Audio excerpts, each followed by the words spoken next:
The morning sun cast long shadows across the empty streets of New York City. 10 years had passed since the aliens came from the stars.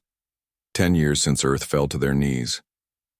Jake Morrison stood at his small apartment window looking down at the quiet street below. At 32 years old, he still remembered the day the ships arrived. He had been a Marine sergeant then, fighting wars in distant countries. Now he swept floors in an alien factory, just another human slave in their great empire.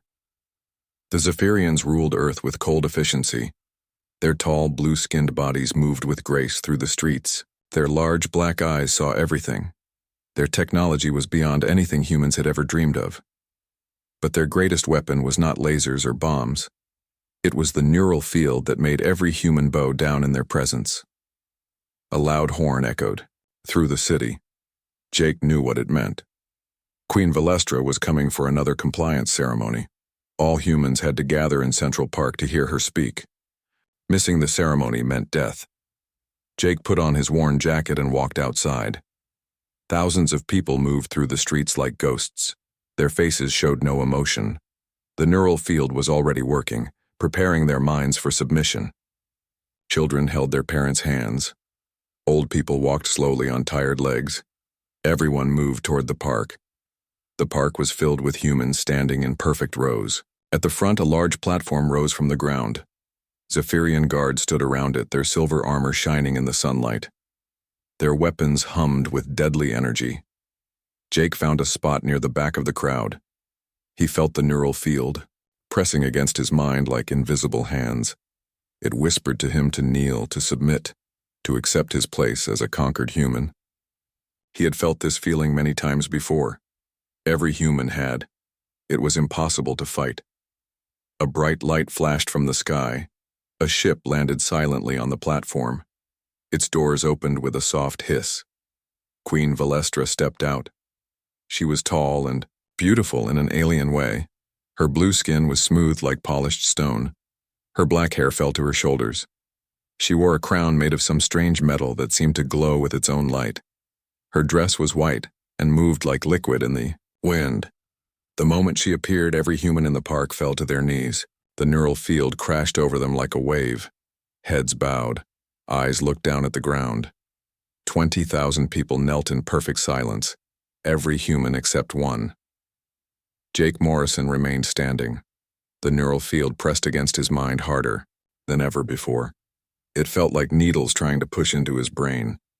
His legs shook with the effort of staying upright. Sweat ran down his face, but he did not kneel. Queen Valestra began to speak. Her voice carried across the park without any microphone. "Humans of Earth," she said, 10 years ago, your species chose war instead of peace. You chose death instead of life. We gave you many chances to surrender. You refused them all." Jake's hands clenched into fists. He remembered those days, the desperate fighting, the brave soldiers who died trying to protect their world, his friends who never came home. "We could have destroyed you all," the Queen continued. "Instead, we showed mercy. We allowed you to live under our rule. We gave you purpose. We gave you order. We gave you peace." The neural field grew stronger. Jake felt his knees wanting to bend. The pressure in his head was like a hammer hitting his skull. But something deep inside him refused to give up. The same something that had kept him fighting when his unit was surrounded. The same something that made him a Marine. "You exist now to serve the Zephyrian Empire," Queen Valestra said. "Your children will serve us. Their children will serve us. This is the natural order, the strong rule. The weak obey." Jake took a step forward, then another. The crowd parted around him as he walked toward the platform. Every human he passed stayed on their knees, their eyes locked on the ground. The Zephyrian guards noticed him, moving but did not act. They had never seen a human resist the neural field before. Queen Valestra's speech stopped. Her large black eyes found Jake in the crowd. She stared at him as he continued walking forward. The neural field around her grew, even stronger, but Jake kept moving. His legs felt like they were made of lead. His head pounded with pain, but he did not stop. "Impossible. one of the guards whispered in their alien language. Jake stopped 20 feet from the platform. He looked up at Queen Valestra with clear eyes. Around him, 20,000 humans knelt in silence. But he stood tall, his back straight, his jaw set in determination. Queen Valestra's beautiful face twisted with anger and surprise. In 10 years of ruling Earth, no human had ever remained standing in her presence. The neural field that controlled millions of minds had failed against this one man. "How dare you, human," she shouted. Her voice echoed across the silent park like thunder. Jake said nothing. He just stood there, meeting her angry gaze with steady eyes. The wind blew through the park, rustling the leaves of the trees. Birds sang in the branches above, unaware of the historic moment happening below. The Queen's guards raised their weapons, their laser sights painted red dots on Jake's chest, but Queen Valestra held up her hand, stopping them. "What is your name, human?" she demanded. "Jake Morrison," he said. His voice was calm and clear. "You will kneel before me, Jake Morrison." "No," he said simply. The word hung in the air like a challenge. No human had said that word to a Zephyrian in 10 years. It was a word that had been forgotten, buried under years of submission and fear. Queen Valestra stepped to the edge of the platform. "You will kneel, or you will die." Jake looked up at her and smiled. It was not a happy smile. It was the smile of a soldier who had found something worth fighting for again. "Then I guess I'll die standing," he said. The guards did not shoot. Queen Valestra stared down at Jake Morrison with something between rage and curiosity. In 10 years of ruling Earth, she had never seen anything like this. Humans were weak. Humans always knelt. This one man was breaking every rule she knew about the conquered species. "Take him alive," she commanded her guards. The silver-armored soldiers moved forward, their weapons ready, but Jake was already running. His marine training kicked in as he dodged between the kneeling humans. The people stayed on their knees, unable to move while the Queen was present. Jake used them as cover, weaving through the crowd like a snake. Laser blast fired over his head, missing by inches. The smell of burned air filled his nose. Jake reached the edge of the park and dove behind a concrete wall. More shots hit the stone, sending chips flying. "Seal the area," shouted Commander Zix, the Queen's military leader. "No one leaves this sector." Jake heard the sound of alien aircraft moving overhead. Their ships were fast and silent, dropping barriers around the park. In seconds, the entire area was trapped under an energy dome. But Jake knew these streets better than any alien. He had grown up in this city. He ran toward a maintenance hole in the street. His hands grabbed the heavy metal cover and pulled it aside. The hole led to old subway tunnels that the aliens had never mapped. Jake dropped down into the darkness just as more guards arrived at his position. The tunnels were black and smelled of old water. Jake used his phone's light to see. These passages had been abandoned since before the invasion. Homeless people had lived here once, but the aliens had cleared them out years ago. Now the tunnels were empty and forgotten. Jake moved quickly through the underground maze. He knew where he was going. The Resistance had safe houses hidden throughout the city. If he could reach one, he might have a chance. Above ground, Queen Valestra was furious. "Find him!" she screamed at her guards. "Tear this city apart if you have to." Commander Zix bowed his head. "My queen, perhaps we should simply destroy him. One human is not worth this trouble." "No." The Queen's eyes blazed with anger. "This human has done something impossible. I must know how. Bring him to me alive, or you will take his place in the torture chambers." The commander's blue skin turned pale. "Yes, my queen." Jake emerged from the tunnels 6 blocks away from the park. The street was empty except for alien patrol drones floating in the air. Their red scanning lights swept back and forth looking for any sign of human movement. He waited until a drone passed, then ran across the street to an old apartment building. The door was locked, but Jake had learned to pick locks during his time in the Resistance. The door opened quietly, and he slipped inside. The building was dark and empty. Most humans lived in the housing blocks that the aliens had built. These old buildings were forgotten ruins from the time before the conquest.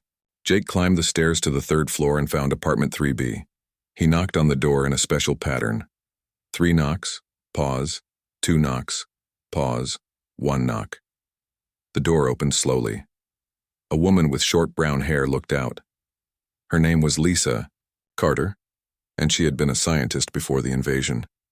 Now she worked with the human resistance, trying to find ways to fight back against alien technology. "Jake," she whispered. "What are you doing here? The aliens have search teams all over the city." "I need to see Turner," Jake said. "Something happened today. Something big." Lisa let him inside and locked the door behind him. The apartment was small and simple, but it hid many secrets. Behind a false wall was a room full of computers and scientific equipment. Lisa had been studying alien technology for years, looking for weaknesses. Captain Alex Turner was waiting in the hidden room. He had been an army officer before the invasion, and now he led the largest resistance cell in the city. Turner was a big man, with gray hair and tired eyes. He had lost his wife and children when the aliens first attacked. "Morrison," Turner said, "we heard about what happened in the park. Every communication channel is buzzing with reports. Did you really stay standing when the Queen was there?" "I did," Jake said. "I don't know how, but the neural field didn't work on me." Lisa's eyes went wide. "That's impossible. Every human responds to the neural field. It's based on our brain chemistry. There's no way to resist it." "Well, I did resist it," Jake said. "And now they're hunting me." Turner stood up and paced around the small room. "This changes everything. If one human can resist their control, maybe others can too. Maybe we can find a way to block the field for everyone." "We need to run some tests," Lisa said. She was already pulling out strange devices from her equipment. "Jake, if you really are immune to their neural control, you might be the key to winning this war." Before Jake could answer, alarms started ringing throughout the building. Red lights flashed outside the windows. The sound of alien aircraft filled the air. "They found us," Turner said grimly. Lisa grabbed her most important equipment and stuffed it into a bag. Turner checked his weapon, an old pistol that wouldn't do much against alien armor but was better than nothing. "There's an escape route through the basement," Turner said. "It connects to the old subway system." They could hear heavy footsteps on the stairs outside. The aliens were searching every floor of the building, laser weapons charged with a high-pitched whine. Jake looked at Lisa and Turner. "I'm sorry. I brought them here." "Don't be sorry," Lisa said. "If you can really resist their control, then today might be the day we started winning." Turner opened a hidden panel in the floor. "Move. We have maybe 30 seconds before they break down the door."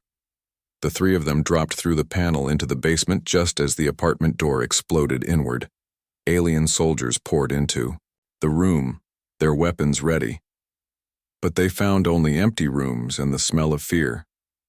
In the basement, Jake, Lisa, and Turner crawled through a narrow tunnel that led to the old subway system. Behind them, they could hear the aliens searching the building. Voices shouted in the alien language. Equipment beeped as they scanned for human life signs. "The neural field," Lisa whispered as they crawled.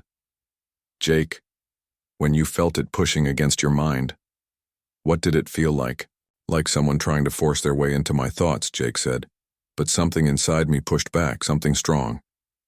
"Interesting," Lisa said. "I need to study your brain patterns. If I can understand what makes you different, I might be able to replicate it." They reached the subway tunnels and stood up. Turner led them through the dark passages with a small flashlight. The tunnels stretched for miles under the city, connecting to safe houses and supply caches that the resistance had built over the years. "Where are we going?" Jake asked. "Bunker 12, Turner said. "It's an old military facility that the aliens don't know about. We can hide there while Lisa runs her tests."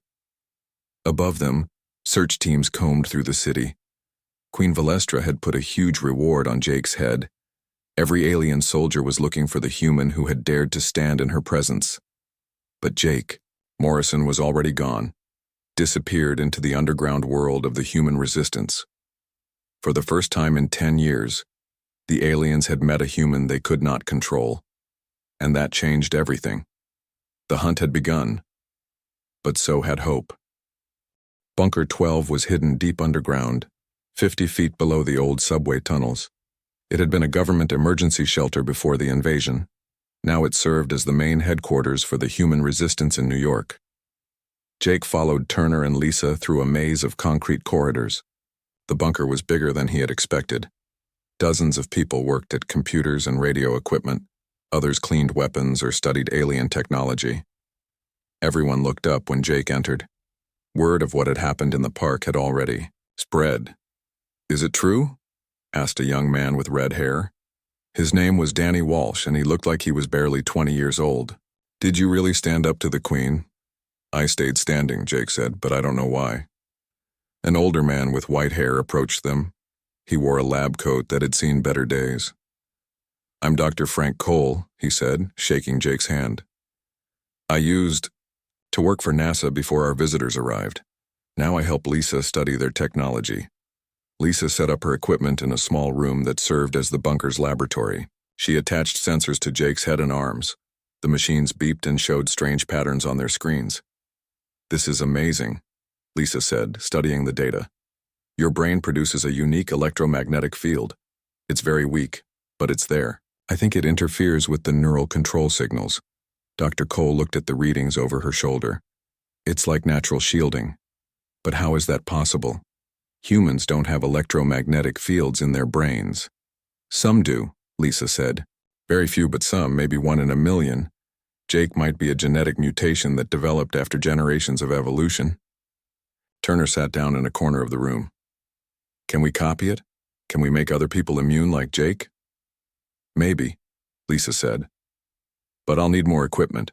Rare metals and computer chips that we can only get from alien installations." Jake looked at the readings on the screen. The lines moved up and down like a heartbeat. "So I'm some kind of freak?" "Your evolution," Dr. Cole said. "Nature's answer to an impossible problem. The Zephyrians thought they had perfect control over humans, but life always finds a way to adapt." A woman with dark skin entered the lab. Her name was Maria Lopez, and she had been a fighter pilot before the invasion. Now she led scouting missions for the resistance. "Turner," she said, "we have a problem. The aliens are tearing the city apart looking for Jake. They've increased patrols by 300%, and they're offering rewards to any human who helps them find him." "Collaborators," Turner said with disgust. "There are always humans willing to sell out their own species." "What's our next move?" Jake asked. Lisa looked up from her equipment. "We need to get into the Zephyrian research facility in Manhattan. They have the materials I need to build immunity devices. If I can create technology that blocks their neural field, we can free other humans." "That place is a fortress," Maria said. 20 guards, energy shields, automated defense systems. It would be suicide." "Not if we're smart about it," Turner said. "Jake can get us inside. If he's immune to their neural control, he might be immune to other parts of their technology too." Dr. Cole was still studying the brain scan data. "There's something else here. Lisa, look at these secondary readings." Lisa moved to another computer screen. Her face went pale as she read the information. "Oh no, this is worse than we thought." "What is it?" Jake asked. "The research facility isn't just studying alien technology," Lisa said. "They're experimenting on humans. They're trying to map our genetic code to find people like you, people who might be naturally resistant." Turner stood up quickly. "Why would they want to find resistant humans?" "To eliminate them," Dr. Cole said, grimly. "They're not just looking for immunity. They're looking to breed it out of the human population. They want to make sure no more people like Jake are ever born." Jake felt sick to his stomach. "How many people are they experimenting on?" "According to this data, hundreds, maybe thousands. They're taking people from all over the world and bringing them to research facilities. Most of them die in the experiments." Maria hit the wall with her fist. "We have to stop this." "We will," Turner said. But first, we need to get the equipment Lisa needs. Jake, are you willing to help us break into that facility? Jake thought about all the innocent people being tortured and killed in alien laboratories. He thought about the humans kneeling in the park, unable to resist the neural field. He thought about his friends who had died fighting for Earth's freedom. "I'm in," he said. Lisa spent the next few hours preparing for the mission. She created a simple scanner that could detect Jake's electromagnetic field. If her theory was right, the field might interfere with other alien technology besides the neural control system. The facility has motion sensors and alarm systems, she explained, but they're all based on Zephyrian technology. If Jake's field can disrupt them, he might be able to walk right through their security. Danny Walsh volunteered to help with the mission. Despite his young age, he was one of the best fighters in the resistance. He had lost his parents in the invasion and wanted revenge against the aliens. Maria studied maps of the facility. There are 3 ways in. The front entrance is too heavily guarded. The roof has automated defense turrets. But there's a service tunnel that connects to the old sewer system. If we can get into that tunnel, we might reach the lower levels. Turner checked their weapons. They had a few human rifles and some explosives, but nothing that could match alien technology. We'll have to rely on stealth and surprise. Get in, grab what we need, and get out before they know we're there. That night, the team prepared to leave the bunker. Jake felt nervous but determined. Lisa gave him a small device that would record electromagnetic readings from inside the facility. "If you can map their security systems," she said, "we might be able to disrupt them on a larger scale. This could be the beginning of a real fight back." Dr. Cole pulled Jake aside before they left. "Son, what you're doing is incredibly dangerous, but it's also incredibly important. You might be the key to freeing our entire species." "No pressure," Jake said with a weak smile. "The weight of the world is on all our shoulders," Dr. Cole said, "but today it's mostly on yours." Jake, Turner, Maria, and Danny left the bunker through a hidden exit that emerged in an abandoned subway station. Above them, the city was dark except for the alien patrol lights that swept through the streets. "The facility is 12 blocks north," Turner whispered. "We stick to the shadows and avoid main roads. If anyone sees alien patrols, we stop and wait for them to pass." They moved through the empty city like ghosts. The buildings around them were dark and silent. Most humans were locked in their homes after curfew. Being caught outside at night meant immediate arrest. After an hour of careful movement, they reached the area around the research facility. The building was tall and made of smooth black metal that seemed to absorb light. Energy shields glowed around the entrances. Guard towers watched every approach. "There," Maria pointed to a small grate near the base of the building. "That's our way in." But as they prepared to enter the facility, none of them knew that Queen Valestra had set a trap. She had learned about human resistance communications and was tracking their radio signals. The Queen wanted Jake Morrison badly, and she was willing to sacrifice an entire research facility to get him. The hunt was about to become a battle. The service tunnel was dark and narrow. Jake crawled through it first, followed by Turner, Maria, and Danny. The metal walls were cold against their hands and knees. Water dripped somewhere in the darkness ahead. "How much further?" Danny whispered. "Should be about 50 meters, Maria replied quietly. Jake's scanner device beeped softly as they moved forward. Lisa had been right. His electromagnetic field was interfering with the alien security systems. Motion detectors failed to see him. Alarm sensors went silent when he passed. They reached a grate that led up into the research facility basement. Jake pushed it open carefully and climbed up. The room above was filled with alien computers and strange machinery. Blue lights pulsed along the walls like a heartbeat. "Clear," Jake whispered down to the others. One by one, they climbed into the facility. Turner pulled out his rifle and checked the hallway outside. The corridor was empty, but they could hear sounds of activity from other parts of the building. "The main lab should be on the 3rd floor," Maria said, checking her map. "That's where they keep the rare materials." They moved through the facility like shadows. Jake's immunity to alien technology made him their scout. He walked ahead, disabling security systems with his presence.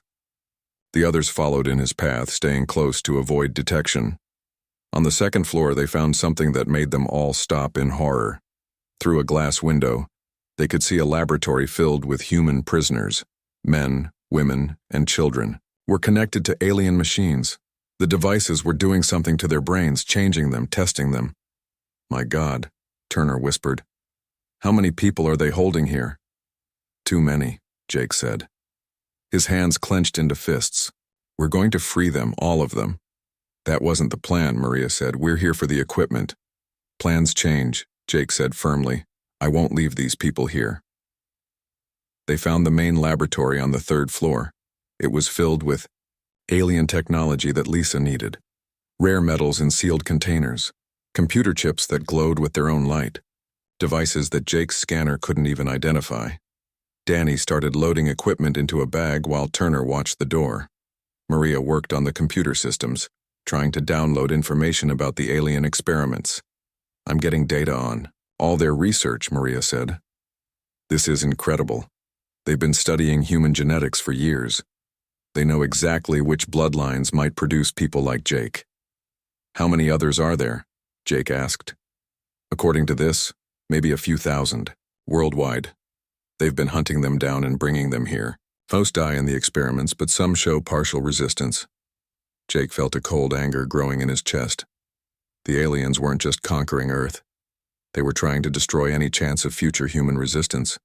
"We need to warn the other resistance cells," Turner said. "If there are more people like Jake out there, we need to find them before the aliens do." Danny finished loading the equipment. "Got everything on Lisa's list. We should go." But Jake wasn't moving. He was staring at the computer data that showed locations of other research facilities around the world. Thousands of humans were being tortured and killed, and no one knew about it except the resistance. "We're going to hit all of them," Jake said suddenly. "What?" Turner looked at him in surprise. "All the facilities. We're going to organize a coordinated attack and free every prisoner. Then we're going to use Lisa's immunity devices to start a real uprising." Maria shook her head. "Jake, we're a small resistance cell. We can't take on the entire alien empire." "Not alone," Jake said. "But there are resistance groups all over the world. If we can contact them, coordinate with them, give them the immunity technology." Turner was quiet for a moment, thinking. "It would be the biggest operation we've ever attempted. The risks would be enormous." "The risks of doing nothing are worse," Jake said. "Every day we wait, more people die in these labs." Danny looked excited. "I'm in. Let's hit them where it hurts." Before anyone could argue further, alarms started ringing throughout the facility. Red lights flashed in the corridors. The sound of running feet echoed from multiple directions. "We're blown," Maria said. "Someone spotted us." But Jake realized the truth was worse than that. His scanner was showing massive alien reinforcements arriving outside the building. Too many for a simple security response. "It's a trap," he said. "They knew we were coming." Turner grabbed his rifle. "How could they know?" "Doesn't matter now," Jake said. "We need to get out of here." They ran toward the stairwell, but alien soldiers were already coming up from the lower floors. Laser blasts filled the corridor with deadly light. The team dove for cover behind alien computers and equipment. Turner fired back with his rifle, but the bullets bounced off alien armor. Danny threw a grenade that exploded against the wall, doing little damage. "We're pinned down," Maria shouted, over the noise of battle. Jake looked around the laboratory. His eyes found a device that looked like a communication system. If Lisa was right about his electromagnetic field, maybe he could do more than just disable alien technology. Maybe he could control it. "Cover me," he told the others. Jake ran toward the communication device while laser blasts flew around him. He placed his hands on the alien controls and concentrated. His electromagnetic field pulsed outward, stronger than it had ever been before. The device activated under his touch. Suddenly, Jake could hear alien communications from all over the city. He could hear Queen Valestra giving orders to her troops. He could hear reports from other research facilities. But more than that, he could influence the communications. His field was somehow reversing the alien control systems. Jake spoke into the device, and his words were broadcast to every alien unit in the city. This is Jake Morrison, the human you cannot control. Your neural fields are useless against me. Your technology fails in my presence, and I'm not the only one. Throughout the facility, alien soldiers stopped fighting as confusion spread through their ranks. Their equipment was malfunctioning. Their communications were being disrupted. Impossible, came Queen Valestra's voice over the system. Destroy that facility. Destroy them all. But Jake wasn't finished. He had access to alien communication networks across the entire planet. He sent a message to every resistance cell on Earth. This is Jake Morrison from New York. We have found a way to block alien neural control. We have the technology to fight back. The time for hiding is over. The time for freedom has begun. In cities around the world, resistance fighters heard the message. In London, a man named Steve Parker gathered his team and prepared to attack an alien outpost. In Los Angeles, a woman named Amy Johnson activated devices that Lisa had helped design. Months ago, the global uprising had begun. Back in the research facility, Jake and his team fought their way to freedom. The aliens were confused and disorganized. Their technology was failing them for the first time since they had conquered Earth. But Queen Valestra was not defeated yet. High above the planet, her massive warships prepared to fire on Earth's major cities. If she couldn't control humanity, she would destroy it. Humans of Earth, her voice echoed from orbital speakers. You have 1 hour to surrender. Bring me Jake Morrison, or I will turn your cities to ash. Jake looked up at the night sky where alien ships glowed like evil stars. The real battle was just beginning. The resistance bunker was chaos. People ran in all directions, preparing for what might be humanity's last battle. Lisa worked frantically at her computers, trying to build more immunity devices with the equipment they had stolen from the research facility. How many do we have ready? Turner asked. 12, Lisa said without looking up from her work. I need more time to make others. We don't have time, Jake said. He was studying reports from resistance cells around the world. Queen, Valestra's ships are in position over every major city. London, Tokyo, Moscow, Los Angeles. She's ready to destroy them all. Dr. Cole burst into the room carrying a strange device. I've been monitoring alien communications. Their ships are charging massive weapons. If they fire, millions of people will die. Maria looked up from her radio equipment. Steve Parker's team in London is ready to attack their command center. Amy Johnson in Los Angeles has 50 fighters with immunity devices. But it won't matter if those ships start shooting. Jake stared at the ceiling, thinking about the orbital weapons pointed at Earth. There's only one way to stop this. I have to go up there. That's suicide, Turner said. Even if you could get to one of their ships, you'd be outnumbered 1,000 to 1. Not if I can turn their own people against them, Jake said. My electromagnetic field doesn't just block their technology, it can reverse it. I proved that at the research facility. Lisa looked up from her work. Jake, the neural field strength on their ships will be 10 times stronger than anything on Earth. It might kill you. And if I don't try, they'll kill everyone else, Jake said. Dr. Cole was studying data on his tablet. There might be a way. The aliens have transport ships that carry supplies between Earth and their main fleet. If we could capture one.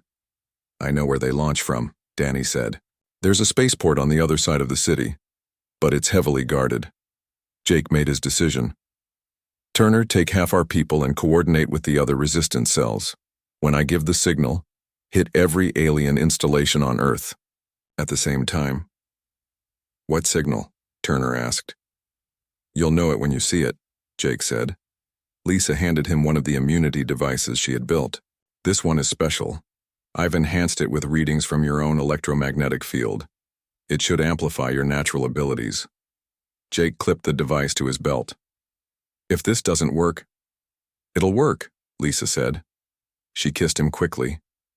Come back to us. Jake, Danny, and Maria left the bunker through the emergency exit. The city above was in chaos. Alien patrols filled the streets, searching for resistance fighters. In the sky, the massive alien ships cast shadows over the entire planet. Transport leaves every hour, Maria said as they moved through empty buildings toward the spaceport. Next one is in 20 minutes. They reached the spaceport and hid behind a concrete barrier. The alien transport ship sat on the landing pad like a sleeping metal beast. Guards surrounded it, but their attention was focused on the rebellion, happening throughout the city. There, Danny pointed to a service entrance. That leads directly to the ship. Jake activated Lisa's enhanced immunity device. Immediately he felt his electromagnetic field grow stronger. The feeling was like electricity flowing through his body. When I give the word, you two create a distraction, Jake said. I'll get on the ship. How will you fly it? Maria asked. I'll figure that out when I get there, Jake said. Danny and Maria moved to opposite sides of the landing area. They opened fire on the alien guards, drawing their attention away from the transport ship. Jake ran toward the service entrance, his electromagnetic field disrupting security systems as he moved. He reached the ship and climbed inside. The interior was filled with alien technology that hummed and glowed. Jake placed his hands on what looked like a control panel. His enhanced field pulsed outward, and suddenly he could understand the alien systems. The ship's computer spoke to him in a strange way, not with words, but with direct thoughts. It showed him how to pilot the craft, how to navigate to the main fleet, how to access Queen Valestra's flagship. Jake fired up the engines just as alien reinforcements arrived at the landing pad. The transport ship lifted off into the night sky, leaving Earth behind. The journey to the alien fleet took only minutes. Jake's small ship approached Queen Valestra's massive flagship, a vessel that was larger than most Earth cities. He used the transport's identification codes to request landing permission. Transport 77 requesting docking, Jake said into the communication system. Permission granted, came the reply. Proceed to Bay 12. The flagship's docking bay was enormous. Jake's small transport looked like a toy compared to the alien war machines around it. He landed the ship and walked out onto the deck, his immunity device hidden under his stolen alien uniform. The neural field inside the ship was incredibly strong. Jake felt it pressing against his mind like a physical weight. Without Lisa's enhanced device, he would have been overwhelmed immediately. He made his way through the ship's corridors, following signs toward the command center. Alien crew members passed him without question. His electromagnetic field was interfering with their scanning equipment, making him appear as just another Zephyrian soldier. The command center was a vast room filled with holographic displays showing Earth below. Queen Valestra stood at the center, surrounded by her officers. She was giving orders to prepare the orbital weapons for firing. Begin the bombardment, she commanded. Target New York first. Make an example of the city where this rebellion began. Jake stepped out of the shadows. I don't think so. Queen Valestra spun around, her eyes wide with shock. Impossible. How did you get here? I flew, Jake said simply. The Queen's guards raised their weapons, but Jake's electromagnetic field was already working. The enhanced immunity device made his natural abilities 10 times stronger. Every piece of alien technology in the command center began to malfunction. Your neural field can't touch me, Jake said. Your weapons can't hurt me. Your technology fails in my presence. But more than that, Jake discovered he could now influence Zephyrian minds directly. His reversed neural field reached out to every alien on the ship. For the first time in their lives, they began to question their orders. This is wrong, said one of the officers. Why are we destroying innocent people? The humans have families, said another. Children, just like we do. Queen Valestra fought against Jake's influence, but even she could feel doubt creeping into her mind. Stop this. You're just a human. You're inferior. No, Jake said, stepping closer. We're different, but different doesn't mean inferior. It just means we have something you don't. What? The Queen demanded. Hope, Jake said. Jake's electromagnetic field reached beyond the flagship to every ship in the alien fleet. The neural field that had controlled Earth for 10 years was now working in reverse. Across the galaxy, Zephyrian soldiers began to question their empire's brutal methods. On Earth, Turner received the signal he was waiting for. Every alien installation on the planet suddenly went dark as their technology failed. Resistance fighters around the world attacked simultaneously, freeing prisoners and destroying alien weapons. All units, Turner broadcast to resistance cells, worldwide. Jake has done it. The neural field is down. Fight. Fight for freedom. In London, Steve Parker's team stormed the Alien Command Center. In Los Angeles, Amy Johnson led an attack on the main processing facility. In Moscow, Beijing, and 100 other cities, humans rose up against their oppressors. Queen Valestra fell to her knees as Jake's influence overwhelmed her mind. For the first time, she felt what it was like to be controlled by someone else. The experience broke something inside her. "Please," she whispered. "Stop." Jake looked down at her with pity, not hatred. "I will. But your war ends now. Your ships leave Earth and they never come back." The Queen nodded, tears running down her.